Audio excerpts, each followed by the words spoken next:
People are ambitious, the country is ambitious, the government is ambitious.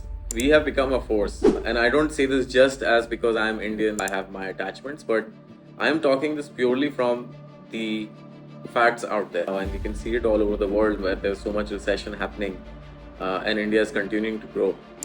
So Niti Aayog is essentially like one of the arms of the government, but everyone inside is on merit. There's no politics in there. The whole industry is doing layoffs. I think Elon Musk is a euphoria man. He's something else. He's not normal for sure. Yeah, racing is my biggest passion and my life goal. I've caught fire also. That was a different accident. Have you ever wondered why some people find success so early in life while others struggles? Well, in today's podcast, we have got the answers. Our guest today cracked the secret of success when he was only 16 years old. He has also worked with various startups from the beginning and even collaborated with Indian government scheme Niti Aayog to help new startups grow their business. In this episode, we will explore Indian startup ecosystem, what mistake they often make, which sector represents the maximum opportunity, and many other valuable lessons that schools often miss out on. At Steel I Rise, we are passionate about sharing success stories from all across the country, both remote and urban cities, irrespective of their caste, creed, color, gender, ethnicity. That success is happening. It is happening everywhere, every day, across India. So let's welcome Mr. Lee Keshav, our today's guest. Hi Lee, how are you? I'm great. How are you? I'm fine, absolutely. So first we will talk about your entrepreneurship journey. Then we will move towards your sports career. Okay. Sounds great. So my first question is, I heard that you have started your web designing firm at age 16. I did. I actually started even earlier. I was 14 when I started working. And I set up my company Acha. when I was 16. And I was too young to do it, so I had to ask my mom to like register a company on my behalf. But yeah, by the age of 16, I already had a company set up and I was already getting international clients and doing freelance work. So what were some of the key challenges that you faced during such an early age? I think it's just maybe lack of, any kind of wisdom. Communication Sure. was a big challenge always. I think my thing was, India took off as a software industry, and India Yeah. that was the India's biggest revolution in recent times. And I was lucky that Sure. I was in design, and design was still something that was not considered that important. I'm talking like mid to late 2000s, 2007, 8. But now it is very important. Exactly. And I was one of the early people who realized that design was important, and also because I'm a creative person. So I found my edge over, let's say, other freelancers where, I was able to offer much better design. And very early, I learned that, I don't want to do like bidding war with people and try to give the cheapest service. So from very early, I started building a very selective approach to getting clients, and it was very difficult, but I had that belief that there's someone out there who's going to pay for quality. So it was difficult to find Always. those clients, but I did find them. So how many startups have you worked with? I've been very fortunate to work with some amazing founders and startups here in India, some abroad as well. But most of my, growth has been when I started working in such environment. So Hike was my one first big break. I was only 18 years old when I started working with Hike. So I was the first hire of the company back in 2011, 2012. And I saw the company grow from, me to like the company it became one day. And I had left Hike after 4 years to pursue some other passions and, just go and learn out there. And I worked in fintech. I worked with Oyo as well briefly, and I did consulting work for. So what was your role My role was in head of design. Oyo? Yes, in Oyo as well. I think I was the youngest head of design there, and youngest head of design Sure. anywhere I've gone so far. Wherever you have gone, you are the youngest one for sure. So have you ever met with Ritesh Agarwal? Of course, I have. I remember I was in touch with Oyo for a while, even when I was at Hike, but I never really, Yeah. pursued it. And once I had left Hike, I met them, and back then it didn't work out I had other plans, and then I went to London and I did some work there, and then I came back, and still Oyo were in touch with me for like I think 3 years from the first time I met them to the time when I actually joined them. And I didn't really think I'm gonna join Oyo, but then Ritesh called me and he's like, "Hey, let's catch up." So I met Ritesh, and he was very like I could see the energy in him. I could see that he was very inspired, and Oyo were doing really well back then, and Ritesh was He was also 21 years old yeah. when he became one of the youngest billionaires in the world. Yeah, he was one of the youngest, unicorn founders, and I could see it like, and he was very mature and very mindful of what he was trying to do, and the chat with him for those 2 hours is what convinced me to join Oyo, uh, and yeah, so yeah, I have met him. What did you spoke with him? Everything, work, life, goals, our passions, and how his journey was. He told me how he founded Oyo, and so it was for me like just a very inspiring story. And I've always gone everywhere, and I've been Yeah. the youngest. And then I met Ritesh, and I was like, this is the bar now. He's even younger than me, and look at his journey. So it was really inspiring. India has seen significant growth in startup ecosystem in each and every sector, whether it is Oyo or it is Zerodha or it is fintech, every other sector. So, what sector or industries show the most promise of future growth and innovation in the Indian startup landscape? What do you think? I think India is going to be huge in fintech for sure. Fintech. You see like Sure. what UPI is doing all over the world now. We have Yeah. one of the best payment systems in the world, and trust me, like even when I France has accepted UPI, na? yes, Recently, some of the foreign countries has also accepted. it's amazing, and so It's I think amazing. fintech is one area where India will do really well. Yeah. I think AI is another area where I think India could end up being one of the top countries because AI is very complex. Of course, we are all talking about Chat GPT, but Chat GPT is an engine end of the day, but there is still a lot of actual AI work happening in the world. And I do feel like India could be one of the countries which ends up being, leaders in AI. So, from your experience, what are some critical leadership qualities that founder or entrepreneur should possess to steer their startup towards success? I think resilience is very important. We are used to seeing all these great headlines, unicorn funding, all these things, but that's actually a very small part of it. I think every single day you wake up and you have 20 challenges, and you're trying to change the status quo. You're trying to compete against other really smart people. There is no concept of monopolies in startups. So every single day is a battle, um, and there's always 20 people out there who are trying to outwork you, outsmart you, outfund you. So I think you just have to be mentally very strong, and you have to understand that challenges are going to be a huge part of it. So I will continue the point on funding. So funding has always been a crucial point for startups early birds. But what we see in most of Indian startups that they raise enough amount of money and later face difficulties. They cannot maintain the balance between raising fund and expanding their growth or opportunities. They fail to communicate between that. So what do you think? I've seen this, to be honest. I've been in the startup industry, from the early days of some big investors coming to India and all over the world, Yeah. and making these massive investments, unicorns. Like I've seen unicorns getting built in front of me.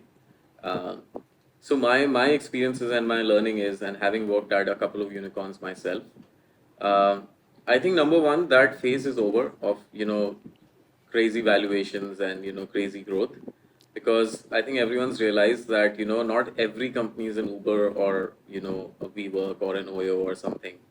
Um, and investors have also become a lot more sensitive now to the kind of money they are giving, because earlier if you asked for 10 million, they'll give you 20, and they'll ask you to do it in half the time. So time factor and this kind of crazy growth became a huge part of the startup industry in the early days. Um, but now we can see with the market is evolving, and now it's about profitability and a Yeah. sustainable business. So I think the days of crazy funding and crazy growth are definitely gone for now. And I think now the focus is Yes. sustainable growth and product market fit. Bootstart. Yeah, it's product market fit end of Bootstart the day. startup. Yeah.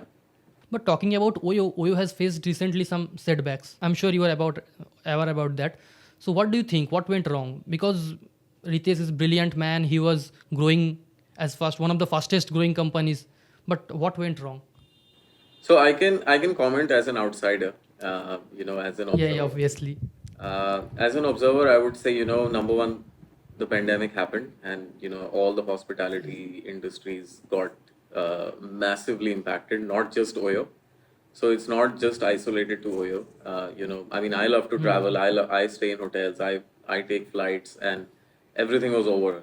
Finished for 2 3 years.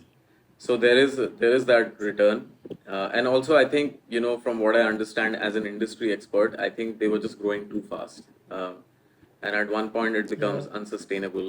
Quality control becomes a huge issue, and and then the problem is like because you're growing so fast, you have to continue growing that fast because of projections and finances and other things. Investors expect you to grow Exactly. They just raised too much money and they were trying to grow too fast. too But I much. think pandemic definitely didn't help them, and I'm sure now they are returning towards a better business model over the last year or two.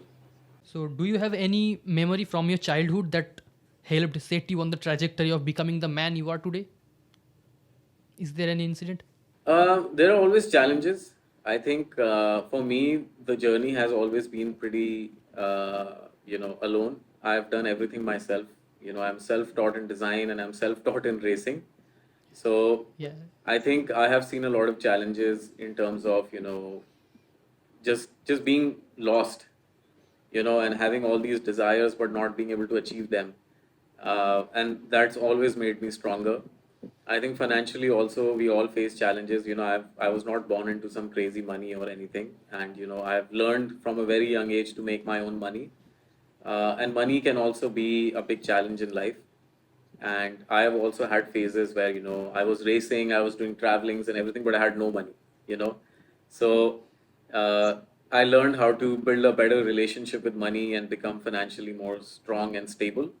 But that was also a very difficult journey, which has made me appreciate the opportunities I have today a lot more. So now talking about Hike. Hike was once considered a promising messaging app. For our generation, we have all used Hike. Hike sticker, Hike chat. It was awesome. It was great.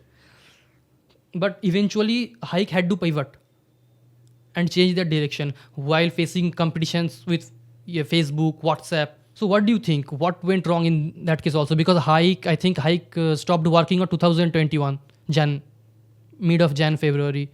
You were working with Hike then, or you just left the company? I was at Hike when we Oh, pivoted. So I think see Hike at for a long time was the biggest messaging app in India, and yeah, there was yeah, a yeah. lot of innovation we did. We started this app from scratch, and I've seen the whole journey. Very good values, very good principles when it comes to security, privacy. Like there are so many features that we use on other products today, which were actually we are the ones who created them. All these privacy features, Yeah. all these things we innovated on in the early days because we knew from day one that consumers are king, and we want to build a product for the consumers. And then we also made it more expressive messaging through stickers and voice chats and attachments and other things. A lot of these features today are normal, but back then they were Yeah. Yes. innovative. They were fast invented by Hike. Yeah, and then Hike, Hike Messenger was one of the biggest messaging apps in India. But then Yes. eventually, there's always a point where you need to figure out how to make money, to make the business sustainable. And we tried a lot to, generate revenue. But, by then, because WhatsApp was bought out by Facebook, they just had Yeah, so yeah. much money to keep funding that product till the end of days. And for us, that would have been impossible to do because, we didn't want to go that path of keep raising money, keep burning money, keep raising money, keep burning, and the business doesn't make any money. So, end of the day, the market spoke and the consumer spoke. We still get like emails and messages every day to bring back Hike Messenger. We know people loved it, but end of Yeah. the day, it was just Even not I a want it. profitable business. Yeah. that's why we pivoted. So, what do you think young entrepreneurs should learn from this hikes strategy, and what you call eventually failure, or what lessons should we learn? So I think you have to focus on what you want to achieve. The product doesn't matter. Hike as a company still exists. We have our product now, Rush, and Rush is growing. Acha, it exists. So Rush is Hike's product. Rush Gaming Universe. So that was the pivot for us. We pivoted from messaging to gaming, but the company still exists. People are still there. So don't be attached to the product. Be attached to your mission, and whatever that product achieves for you is absolutely fine. So, Indian ecosystem has seen significant investment from both foreign source and inside the country. So, what do you think? What is the key factor that attracts investor to Indian market? Is it that fast-growing economy or what? It's the economy is fueled by the youth, by the people, and I You. think India has the power of a lot of educated, smart, ambitious people, and that is our strength. The education system, in whatever form, has created so many engineers, so many product builders, so many scientists, XYZ, and we have a huge youth population as well. And biggest of all, we are ambitious. People are ambitious, the country is ambitious, the government is ambitious, and we have become a force. And I don't say this just as because I'm Indian and I have my attachments, but I am talking this purely from the facts out there. That this is actually true. That India is like a force right now, and we can see it all over the world where there's so much recession happening, and India is continuing to grow. Now, of course, there are challenges in everything, and we will also face a lot of challenges from time to time. But this is definitely the time to be in this country, and that's why all these investments are coming in, because everyone can see that this is a huge, mature growth market. So, what do you think about the recent success of Chandrayaan 3? Well, it's not landed yet, so fingers crossed. Not landed yet too. But so excited, and I mean, we this is not the last rocket we're gonna launch. We have launched it before, and we'll continue to launch more. But it's a very proud feeling to see the Chandrayaan go up in the sky, successful launch, successful orbit, and I think now it's making its way to moon. So can't wait. I think if you see how far India has come, it's genuinely a proud feeling as both as an Indian and as a human being, that we are making that big step. I read that you have worked with Niti Aayog. It's something government scheme. So Niti Aayog has supported and fostered startup ecosystem in India. How can startups effectively leverage such programs and partnership to accelerate their growth? My experience with Niti Aayog has been pretty amazing, and it gave me even more respect and Just explain that what is Niti Aayog scheme. Actually, I don't know. yeah, yeah. For audience, of course. So Niti Aayog work on many programs. They are basically the think tank of India, and they are always innovating, exploring new projects, new scopes for anything related to India.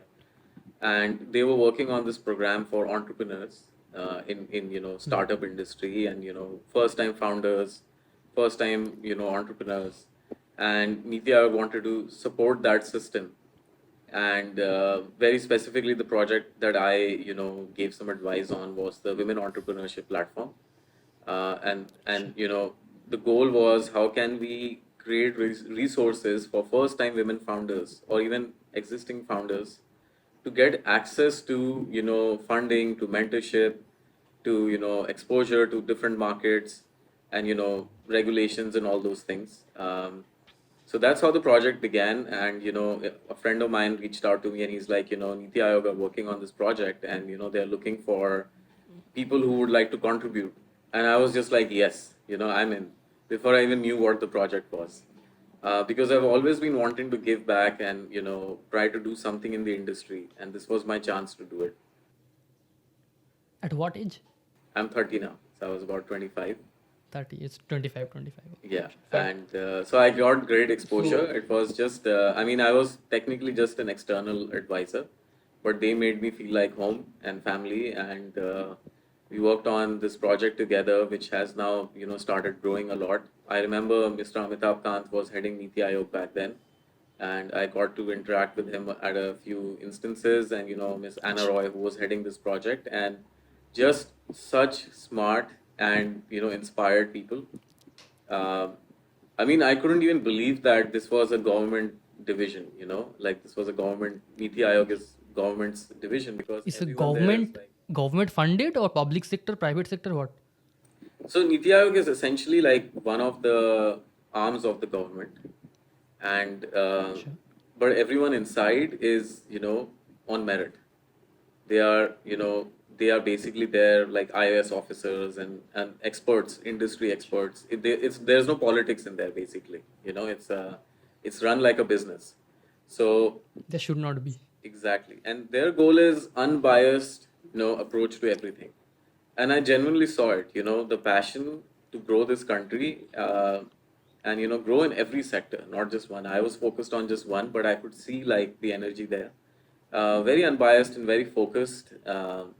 And again, me as an outside observer, going in there and getting that exposure, it was incredible because I just built more appreciation and attachment to the work we are doing.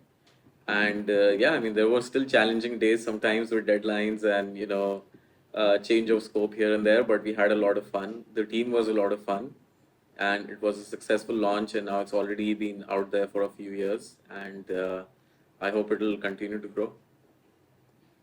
Now coming to your racing career, which you loves the most. I think you are traveling right now because of your racing passion. Absolutely. I'm traveling right now. I'm doing some training and practice runs. But yeah, racing is my biggest passion and my life goal. So where are you now? Right now, I am in Istanbul, but I was just driving in France a few days ago, so that was pretty cool. So what is it about the racing that is so appealing, that you find so interesting, that you chose racing over web designing or whatever? So like racing is it's everything. It's obviously it's a Now you are pumped up. yeah. I can see in your eyes you are totally. I'm excited. So Okay, so it's I'll ask. competition, it's speed, it's thrill, and it's a very competitive environment. There are technology, cars, all the things that I like. You know, Traveling, meeting new people, challenging yourself. It gives me all of it, and you could say that I became a designer and I started my company when I was so young because I wanted to be a racing driver. And end of Acha. the day, just like many other Indians, I am a guy who sits on the laptop and works all day. I'm a tech guy, tech bro, desi guy. And for me to go and go You race, are working right now. yeah, yeah, I'm always working. So I work 6 days a week, to be honest. And so for me, like, 6 days a week. this is my escape from that life. Without, I don't resent my work. I love my work, and my love for my work allows me to go race.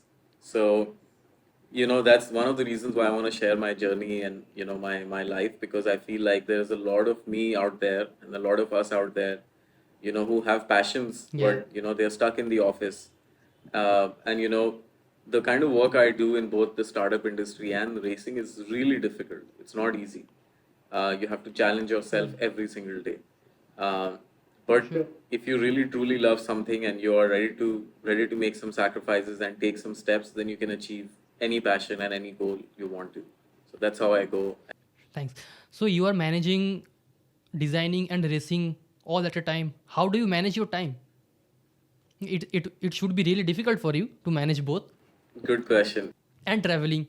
It is difficult. I think one inherent good thing is that racing happens on the weekends and work happens on the weekdays. So there's naturally that balance. But of course, one very important thing for us is also rest. Rest and recovery is a big part of your life. Yeah, yeah, yeah. Sure, You sure. cannot just keep working 7 days a week, you burn out. And thankfully for me, like, Hike is a remote company, so we are remote first. So that means I don't have to go to an office every day. I work from home. So this way I can just manage my time a bit better. I can, make sure that I'm getting enough time for other things like fitness, for example. What did you find so appealing about sports? So do you have any early memories watching motorsports that you got so fascinated about the sports or something like that? Yeah, I saw racing on TV as a kid, and I was really fascinated. Ye hai kya? Like, what is this? And Formula cars as a kid, when I saw them on TV, they look really odd. Their shape is so odd. And that was very fascinating that why is it that shape? Why is it designed that way?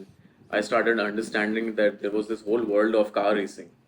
And from very young age, as a kid, I used to love car rides, desires of a kid to drive a car and, feel the speed.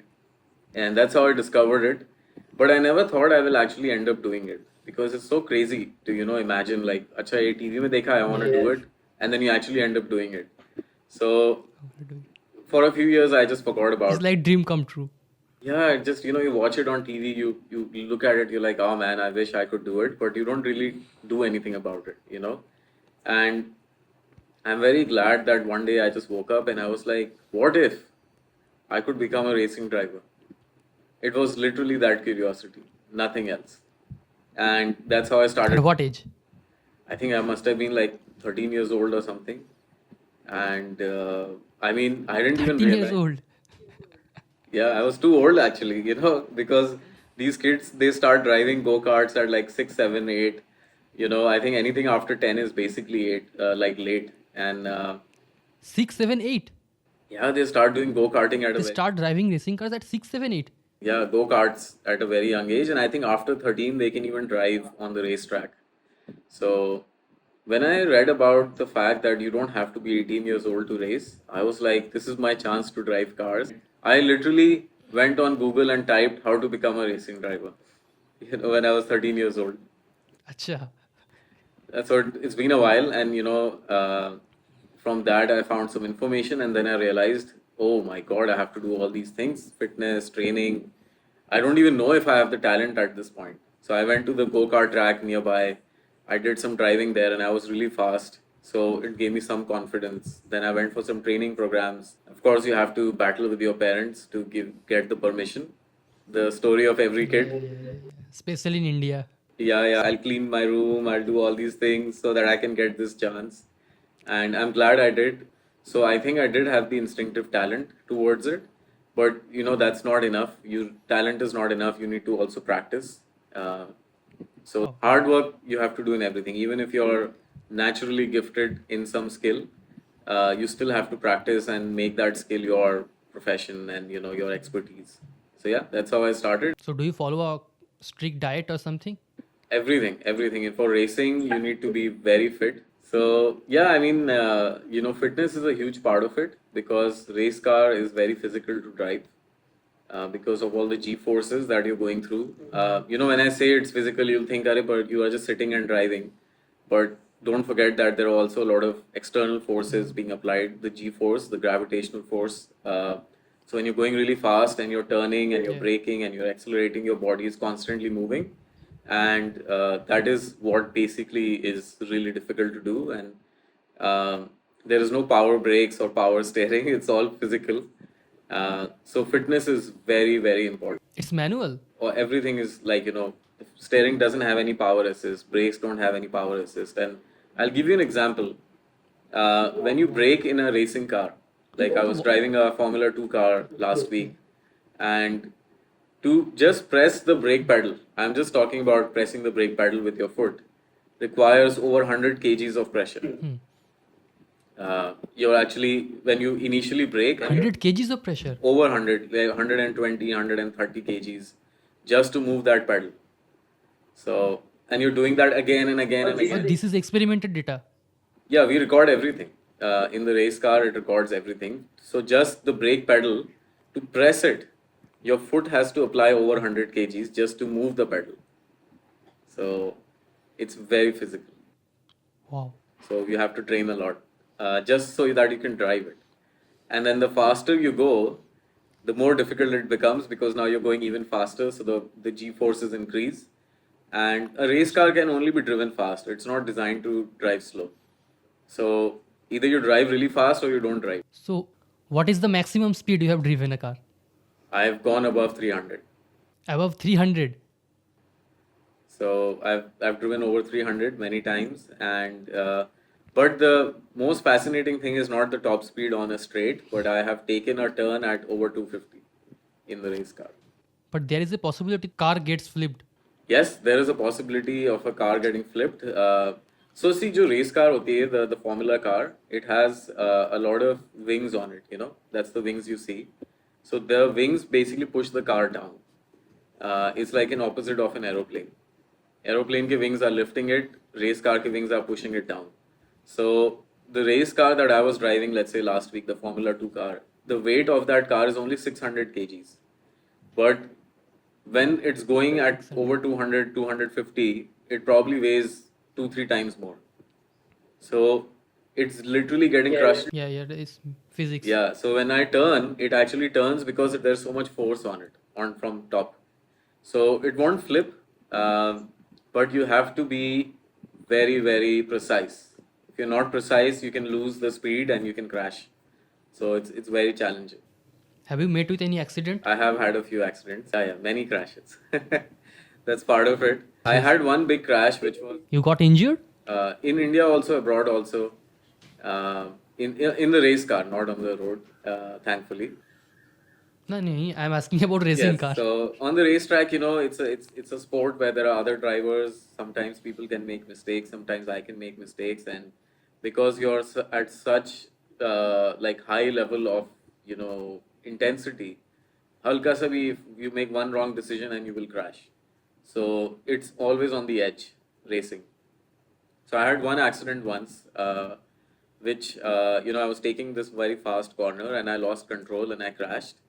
And everything happens very fast because you're going so fast, you know. So I crashed, bounced around, bunch of things happened, and then I was fine inside the car. We have a seat belt which is like 6 points. So even when the car flips, we will not move from the seat um, to keep us safe, basically. So when the crash was finished, I was fine, and I opened my seat belt, and I got out, and I was like, "Oh, I'm fine." And then I looked at the car, and the car was in two pieces, you know, and that was so scary. I was like, "Wait, that was my crash? That's my car?" And the gearbox and the wheels were on one side, and the shell of the car was on one side. I was absolutely fine. No injury. It caught It fire. didn't catch fire, but it was basically in two pieces. And I've caught fire also. That was a different accident. But racing is racing is a dangerous sport, but it is managed really well. And that means the race car is designed to crash. So if a crash happens, it will protect you. You wear safety gear. You wear 2 layers of fireproof suit, and you wear your helmet. You wear your neck device. So. Uh, it's very difficult to now get injured in a race car, but it is still possible, and it is still possible to hurt yourself very badly. That's why respect is very important in this sport. For other Other racers. racers, for yourself, for people, for regulations, for rules, you have to respect them, because you can't be a hot shot there, कि मैं दिल्ली से हूँ, मैं तो अपनी मर्जी से चलाऊंगा, मैं सीट बेल्ट नहीं पहनूंगा. You can't do any of that. Delhi ka You lord have to hai. be very respectful to the rules. Our helmets, everything, they are checked every race, and every few years they actually have an expiry. So my racing suit, my helmet, everything have an expiry date on them, because by then the rules have advanced even more. So it's a very strict, safety wise, it's very strict. So, have you watched the movie? There is a recent movie called Ford versus I Ferrari. have. I loved it. Such a good movie. I also loved it. So, there is a quote. I will quote it that there is a point at 7,000 RPM where everything fades. The machine becomes weightless and it just disappears. All that is left a body moving through space and time. So, what is it? Is it true or something? What happens at 7,000 RPM? It's absolutely true. I think what he was trying to say, I think Ken Miles, the driver in the movie Ken that Miles. Christian Bale was playing. Um, Essentially, you get into a trance kind of state. Like when I watch my own videos, even I can't remember how I did it. So when you are going at full speed in a race car, the engine is at full speed. So 7,000 RPM, he meant that, the engine is driving all the way to the limit. The race car I was driving actually goes to 10,000, Yeah. you know. So yeah, yeah, 10,000. much, much faster So than how what, much speed is that that's the engine speed, in 10, kilometer per hour? and I was going over 300.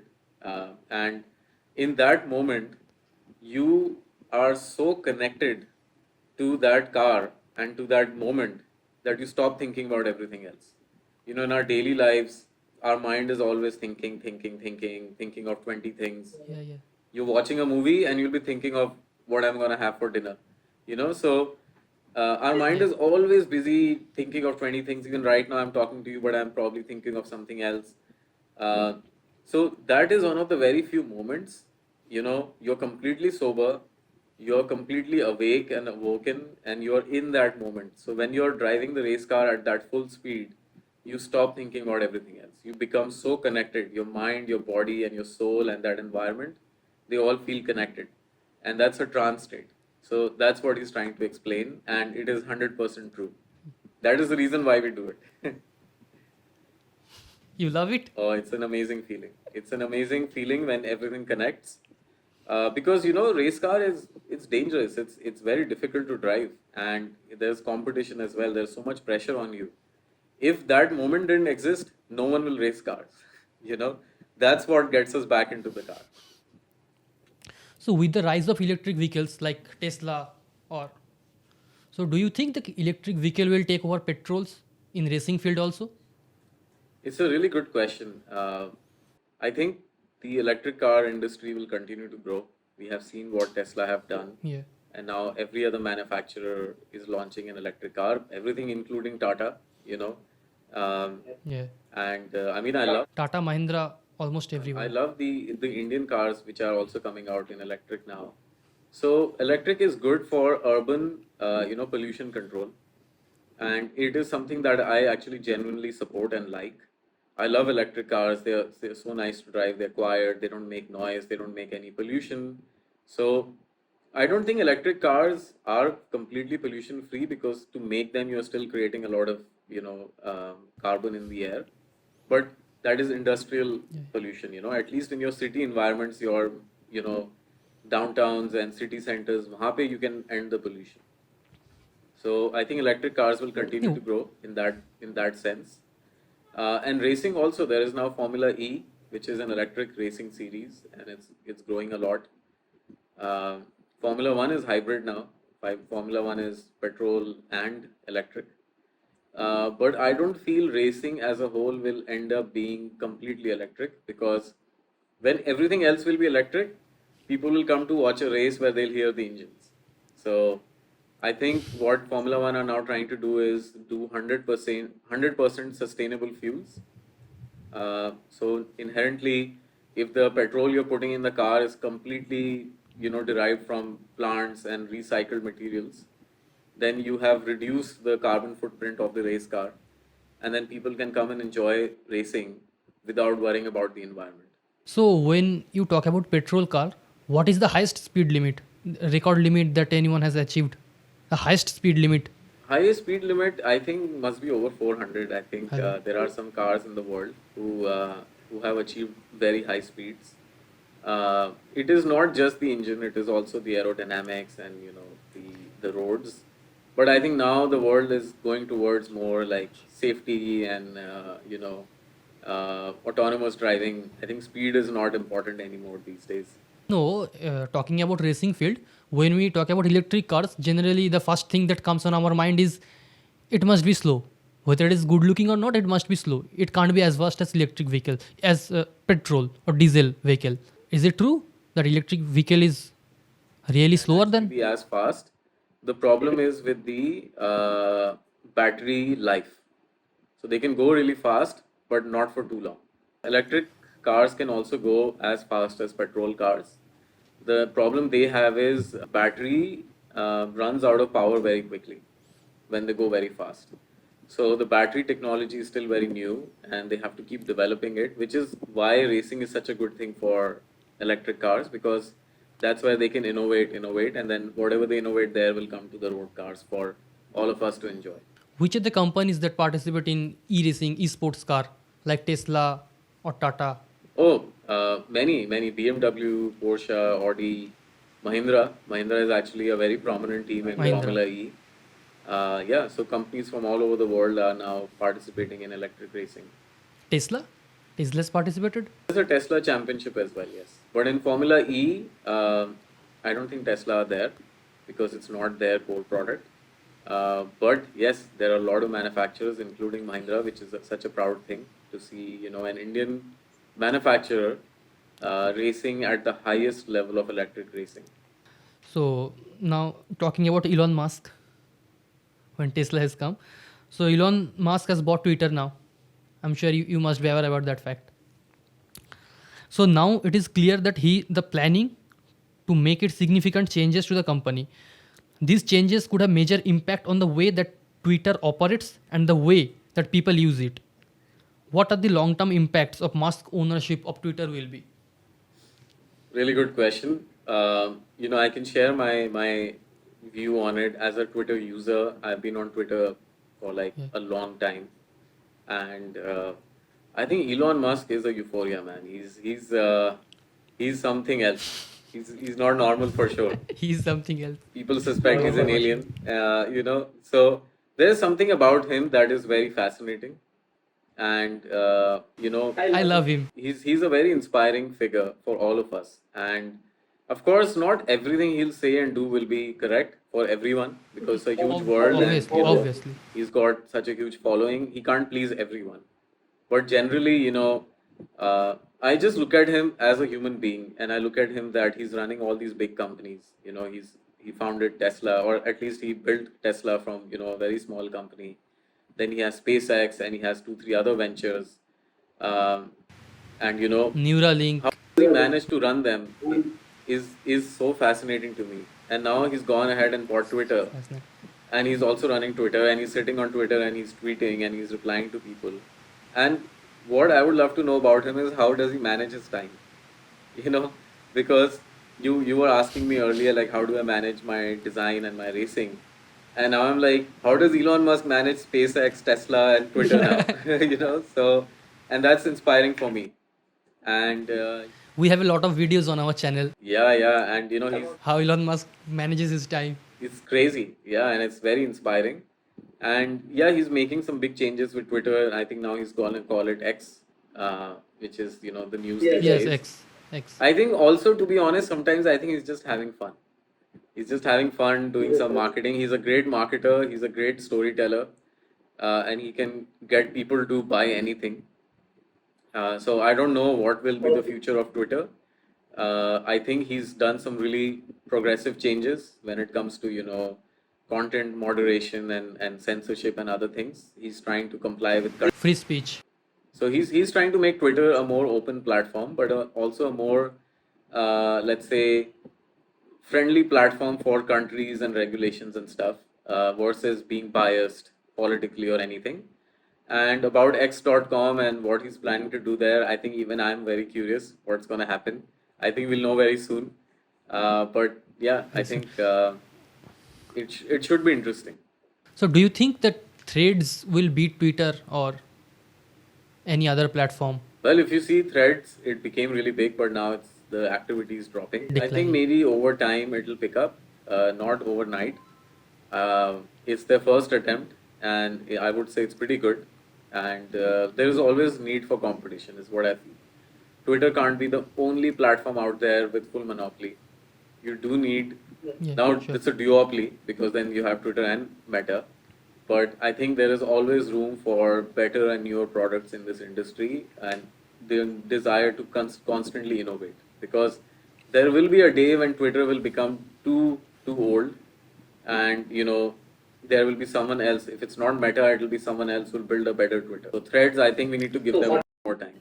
So what is the three things that you love about Elon Musk? Number one, I think he is unrestricted in his mind. He doesn't think of limitations. And in our daily lives, we are always thinking about limitations, problems, challenges. And this guy thinks about solutions. And then he goes around and Solutions. figures out how to solve the challenges. So unrestricted mind. And then his ability to manage so many projects and so many different businesses. I don't know His time how management skills. hands-on he is with all these things. I'm sure he's built incredible leadership teams in all his companies who actually run the business every day. But just being, just imagine receiving emails every day. You know, even if they are like highest, most important emails. I'm sure he receives like dozens and hundreds of important emails every day, even if he's not running the company. Obviously. So being able to reply to those emails and think about them and answer and make decisions, I think that's still something he does. And that's something that's very inspiring to be able to manage all these big companies. And the third thing and the biggest thing is I think he has a sense of humor. So, you know, being funny and being friendly and open-minded is such an important thing. And I think that humor is what makes him Elon Musk. Yeah, for sure. Sharing memes on Twitter. Absolutely. So, talking about changes, but Elon Musk recently fired most of the workforce, I think 30-40% employees from Twitter. So, what do you think? Is this a good decision or I think the way he explained it, he felt that, you know, the company was overstaffed. And if you actually see, man, the whole industry is doing layoffs. It's not just Twitter. It's just that Twitter yeah, yeah, became the topic for everyone to talk about. But actually, for sure. Meta, Yeah. Microsoft, many other companies, they're all doing layoffs right now because the industry is going through a downturn. And sometimes Elon's style of working is a bit strange, you know, because it's so public out there. So if he's even firing people, he's writing on Twitter, and people who are getting fired are writing on Twitter and complaining. But we have seen, I think, you know, in the after the pandemic, I think especially 2021 and 2022, there was this crazy growth, you know, with crypto, with hiring and everything. And I think a lot of over hiring must have happened. So maybe there was a bit of fixing that. And yeah, huge workforce reduction. I can tell you, I was having some issue with Twitter and they just don't respond support tickets. So I think they're understaffed now. So hopefully, you know, they will fix that. But I think layoffs are happening in the whole industry right now. Many young entrepreneurs struggle with self doubt and fear of failure. Have you faced moments of doubt in your journey? And what is your advice for this? Absolutely. I think self-doubt is such a big part of our journey. You know, one day you wake up and you feel great, and next day you wake up and you feel all this self-doubt. I think it is not something you can ignore. I think it's a big part of character, you know, building your character. If you didn't feel the emotion of self-doubt, you will never feel the emotion of success or challenges, you know. So I think it's an important journey and experience to feel self-doubt. And the way you manage it is, you know, uh, first of all, you need to be very clear. Clarity is the most important thing on what you're doing. A lot of times, you know, and I've done this in my past as well, and I still continue to do it many times. And then I just have to remind myself that what am I doing and why am I doing it? And what is the end goal of everything? So, a lot of times we can get very input focused, you know, and you have to remind yourself be outcome focused, which is what is the outcome I want, and work backwards of it. Then your input might change slightly. And then also, you know, having a good mentorship circle is important. So when you're going through those phases, you need someone to talk to. That's very important. Yeah, yeah. It's a very difficult and lonely journey, but you know, having good friends or good mentors makes it much easier to manage. Uh, and also focus on your self health. I think health is very important and something we don't talk about in the office environment. You know, but physical health, mental health is so important.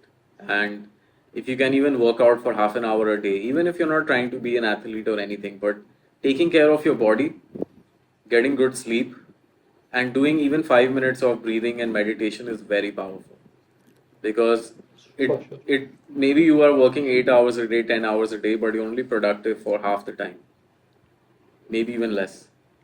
And if you're taking care of yourself and your mind, body, and the soul, then those hours you're spending working, maybe you'll work a little less, but your productivity will be much higher.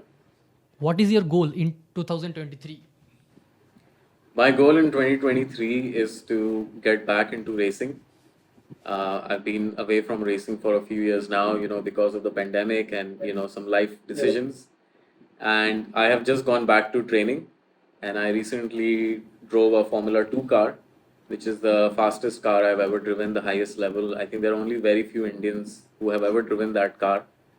And it was an incredible experience. I would say my bar has been raised.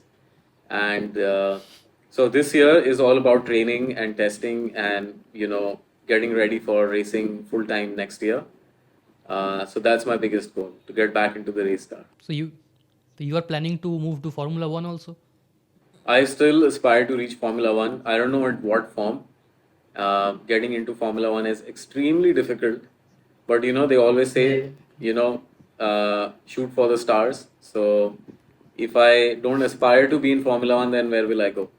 So I will aspire to be in Formula One in some form or the other, either as a development driver role, Oh, or as some kind of management role, or maybe even as a racer. But that's still my dream, and that's what I'm working backwards of. we will love to see you at Formula One. What are the three key piece of advice do you have for young people who want to explore diverse passions and careers like you have pursued in racing or acting or singing or YouTube, whatever it is? What are the three key advices? I think first, find your true passion. Sometimes what happens is we can have desires, but we're not really into it. Yeah. It's attractive, but when you start doing it, it doesn't make you feel happy. So it's important that if you're passionate about something, it makes you happy. It doesn't make you feel worse about yourself. So either it's music or sports or arts or crafts, anything. Just make sure it's making you happy. That's very important. Second, I think you have to make some sacrifices at least, because there's only limited time in a day and you can't do everything. So you have to become very focused if you really want to pursue something. For example, let's say you love, playing cricket, but you have your school or your university or your office till 5 p.m., 6 p.m. And then you have to figure out, okay, am I going to go hang out with my friends? Am I going to watch TV? Or am I going to go play cricket? Somewhere or the other, you'll have to find that balance. And you have to be, if you really want to pursue it, then you need to learn how to be disciplined. And number three, I would say is so important is, which I mentioned earlier as well, is your mental health. You need to take care of yourself. Do India, we have such a big gift of yoga. Now we are sharing all over the world. Do you do yoga? I do yoga every single day. I do breathing. Wow. I do some asanas, and I think meditation as well. What time you wake up? Oh, it depends on where I am. So I work according to the Indian time zone.